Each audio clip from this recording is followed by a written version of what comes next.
Hi, it's Susan from Sunrise Quilt Studio, and today I wanted to talk to you about time management. Now, I have been teaching 3- and 4-year-olds in Sunday school for years now, probably 8 years, and we recently redecorated our room. We painted, and I put up a bunch of animal paintings that I have made over the past 2 years. And one of my fellow teachers came in on Sunday, and she asked me, how in the world do you do all this painting and all the quilting that you do? Where do you find the time? Well, that got me to thinking. I've had this question a lot over the years. You know, how do you find the time to quilt when you've got a family, you've got a full-time job, you got volunteer work, and you're cranking out all these quilts? And then they find out I paint on the side also. Well, I think a lot has to do with priorities. Where do you set your priorities? And my priorities, besides God and my responsibilities with my church and my job, are my family and, my home.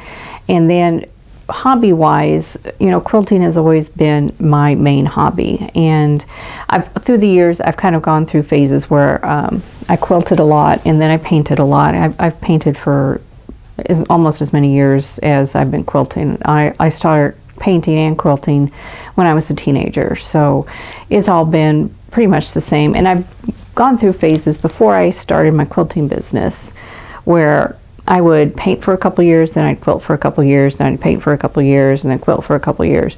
Well, now I kind of juggle both, and I think a lot of it is just that it's something I like to do, and I do not like sitting and watching television. I just have never been much of one to get into that. So I hear people talking about this movie star and that movie star, and I have no idea who they're talking about because I don't watch television. I don't particularly like to go to the movies. And one thing is I don't like to sit still and not have something to do with my hands. So I could sit there and do some hand quilting or, binding, and which is what I will usually do. When it's time to bind, I will sit on the couch and watch television with my husband while I'm binding. He doesn't watch the same kind of shows the kind of shows he likes aren't things that I particularly care for. If I have time to do something like watch television, I'd rather be on the computer doing research on quilting techniques and different designs, or watching a painting tutorial, something like that. So I think a lot is with your priorities. Now, when you have a business, you have to put your customers' projects ahead of your own. So how do you get your own quilting done when you've got a business? That can be hard. What I finally started doing while I was still in business was I would set aside one day a week that was just my own quilting projects, and I didn't do customer quilts. A lot of times it would be Sunday. It would be like Sunday afternoon. That was my time. Or it would be Saturday afternoon, or maybe the whole weekend. I try to get the whole weekend in, just quilt for customers Monday through Friday, quilt for myself on the weekends. Now that worked good when I didn't have an outside job. But when I did have an outside job, I just kind of had to do my own thing in between projects. And a lot of it is scheduling in the time for yourself in your planner. If you have a planner, and you have your customers' quilts listed there, and you've got them, the due dates for them. And I used to schedule in, which customer quilt I was working on that week, how many customer quilts I was working. Usually I could only get one done a week because I did have a second job. And so I would just put that customer's quilt, and then anytime I had left over after that, that was my time to quilt.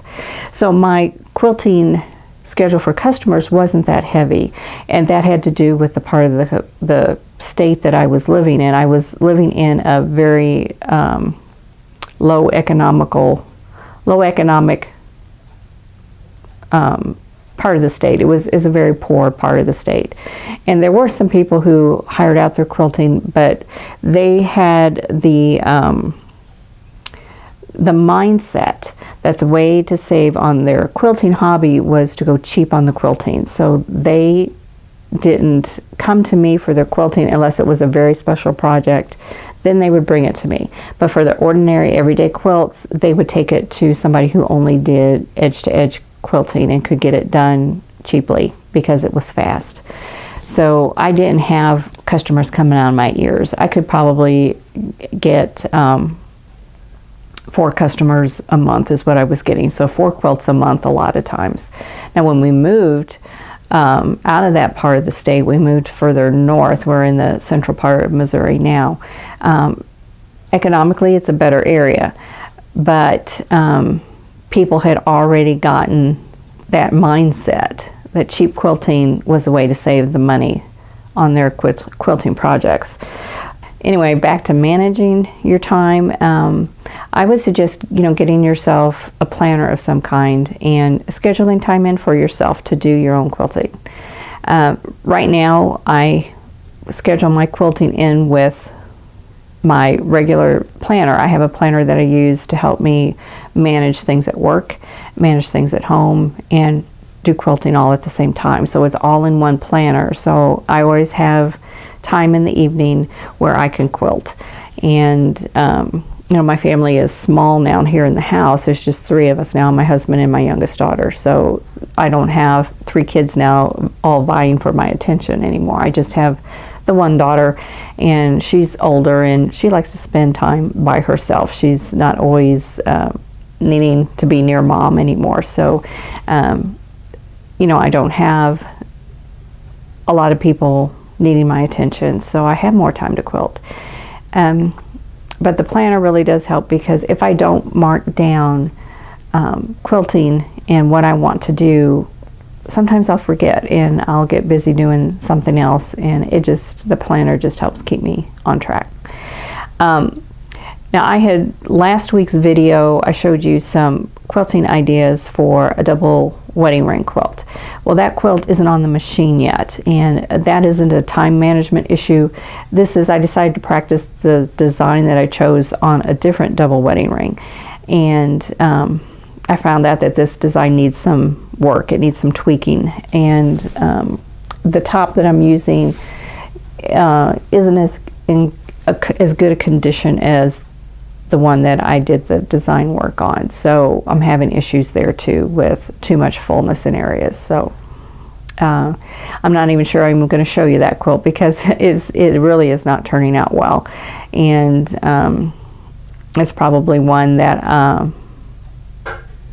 I should have done something different, but there's just too much fullness in it to get this design to look good, and I'm not sure there's really anything else I could have done with it, but I had to do a lot of tucking and pleating to get some of the fullness out, and yet there's still fullness in areas. So I'm going to have the double wedding ring quilt on probably by the weekend, and then I'll show you the design. I'm going to go with a different design, because this design I came up with, it's something that I developed on my own, but I just don't like the way it's turning out, and I don't know if it's because of the issues with the quilt or if it's the issues with the design. I haven't quite figured it out yet, so I may show you parts of it and kind of show you where I'm having problems, and